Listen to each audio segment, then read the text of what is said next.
Hi everyone, my name is Yuka Tada. My occupation is Japanese porn actress. I'm glad to meet you. Thank you for today. 前の仕事は CA をされて大学を出て CA として、その後退職して、いわゆる秘書業ですね。何社かの秘書を経て、今に至ります。特に日本社会は若い女性が美の象徴みたいな風潮があるじゃないですか。そういった中で私がその40歳の声を聞いた時、自分自身が女性としての価値、そういうものがどこにあるのかなっていう自問自答する機会がすごく多かったんですよね。ある時夫婦喧嘩をしましてその時に主人が痛々しいババアだなお前はっていう一言があったんですよ。いつまでもその需要があると思うなよっていう内容なんですけど、それでドキッとしたんですよね。生きてる価値というか、女性としての価値って何なんだろう。経験値であったり、本当の美しさってやっぱ40代、50代出てくるいい年齢なのに、すごいもどかしさがあって、認められたい、評価が欲しい、通知表が欲しいってやっぱり考えが変わってって、で、美魔女コンテストに出ようかなって思ったんですよ。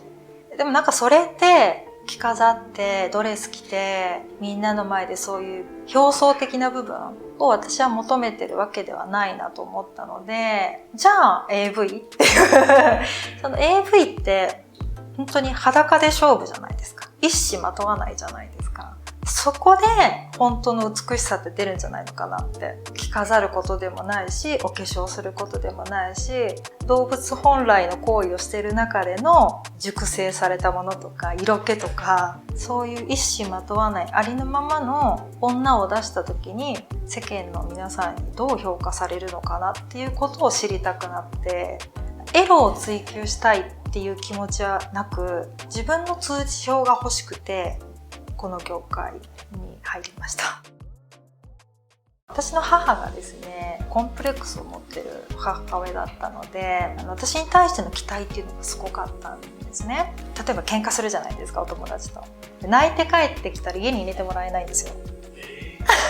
泣いて帰ってくるんだったらその子よりもテストの点数を1点でも2点でも多く取って帰ってこい。運動会でも絶対1位になりなさい。で、何をさせても1番を取りなさいっていう母親だったんですね。で、小学校の頃からいわゆる学級委員長とか部活の部長になれ。で、その後は生徒会長。誰よりも目立って誰よりも1番になるっていうことが絶対の家庭環境だったんですよ。それに対して嫌だなと思ったことは一度もなくて、快感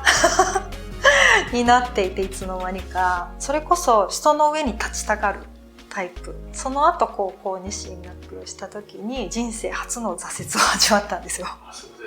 はい。それまでは結構うまくいってました。もう本当に思うように。私高校普通科ではなく英語科っていう高校3年間の間に留学しないといけないとか、英語に特化した、女子校だったんですけれども、みんな英語が得意な子ばっかり入学してくるわけじゃないですか。で、そこで私の実力はこんなもんなんだっていう挫折を味わって、で、そこから今まで一番を取りたい、今まで人の上に立ちたいっていう志がなくなってしまったんですね。でも、もともとすごい情熱的な性格だと思って、その自負はあったので、子供の頃から。この、なんていうんですか、やり場のない若さ独特のあるじゃないですか、パワーをどこに向けようかなと思ったのが恋愛だったんですよ。男性の方に走ってしまって、普通に同級生と恋愛すればいいものの、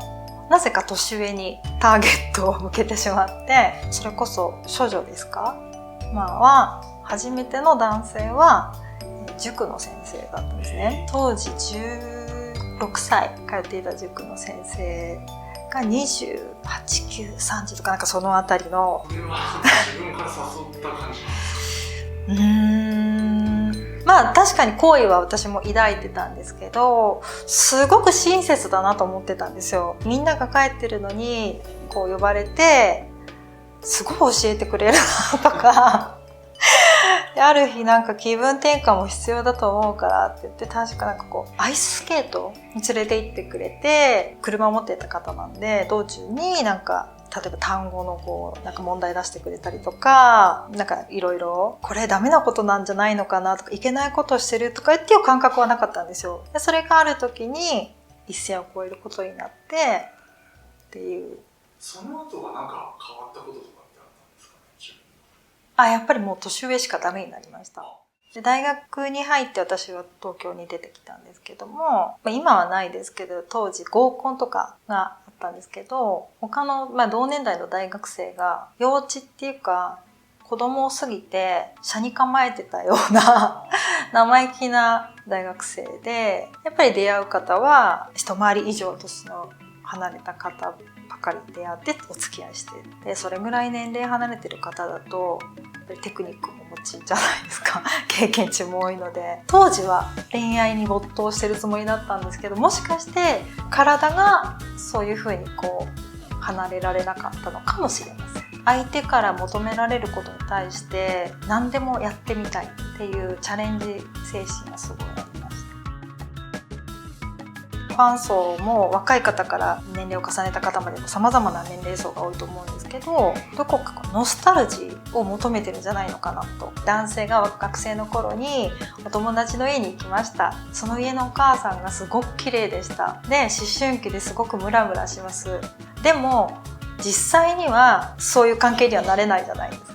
でもどこか脳裏にその時の思い出が残っていて、なんかそういう大人の女性像ってあるじゃないですか。こういう熟女人妻系の作品で具現化してるというか、憧れを抱いた女性像が作品として表現されてるから、なんかどこか懐かしい部分を投影してる。あとなんか男性ってよく女性は上書き保存って言うじゃないですか。でも男性ってホルダー保存って、年を重ねてもいろいろな女性とそういう関係を持ったとしても、思春期の時のそういう母性とか憧れの女性像とか、そういうものがなんか人気として需要があるのかなと。実際その、作品に出て、演じてみて楽しさっていうのは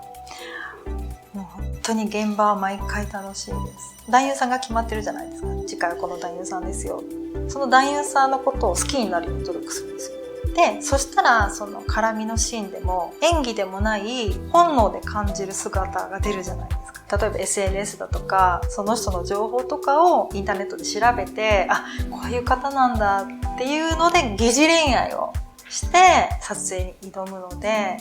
毎月なんか恋愛してる感覚で